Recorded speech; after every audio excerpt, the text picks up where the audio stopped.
కాల్వెట్ను తొందరగా పెద్ద మరమ్మతు చేసి పెద్దగా ఇవ్వాలని కోరుకుంటున్నాను. మశాలగడ్డ గ్రామ పంచాయతీ పూర్తి పని కాలేదు, సగం పని అయి ఆగిపోయింది. దాన్ని పట్టించుకునే మానవుడు దత్తుకుడు లేడు, ఎవరు చేసేందుకు లేరు. మరి దాని పరిస్థితి ఏంది, అవుతుందా కాదా? ఎవరైనా ప్రభుత్వం ఏం పట్టించుకొని ఏం చేస్తుందో దేవుని దయ, మేమేం చేయలేము, ఎవరు అడిగేటోళ్ళు లేరు. దాని పరిస్థితి అట్లా ఉంది. అప్పుడు సర్పంచ్గా ఉండి ఆయన 3 గుంటల భూమి ఇచ్చి కూడా ఒక గ్రామం కట్టించిండు, దానికి కానీ సగం పని అయి ఆగి ఉన్నది. దాన్ని ఎవరు పట్టించుకునే మానవుడు లేడు, దత్తుకుడు లేడు. దీనికి ఎమ్మెల్యే కానీ ఎంపీ కానీ ఎవరన్నా దయచేసి దీనికి సహకరించి పని అతి తొందరలోనే చెయ్యాలి. ఇక్కడ కాల్వెట్టు చిన్నగా ఉండడం ప్రాబ్లం వల్ల వర్ష ప్రభావానికి వచ్చే నీళ్లు దాని కిందికి వెళ్ళక రోడ్డుపై నుంచి ఇటు పెద్ద ఎత్తు నుంచి పోతుంది.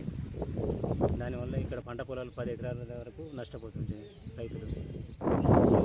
ఈ కాల్వెట్ను తొందరగా పెద్ద మరమ్మతు చేసి పెద్దగా ఇవ్వాలని కోరుకుంటున్నాను. మశాలగడ్డ గ్రామ పంచాయతీ పూర్తి పని కాలేదు, సగం పని అయి ఆగిపోయింది. దాన్ని పట్టించుకునే మానవుడు దత్తుకుడు లేడు, ఎవరు చేసేందుకు లేరు. మరి దాని పరిస్థితి ఏంది, అవుతుందా కాదా? ఎవరైనా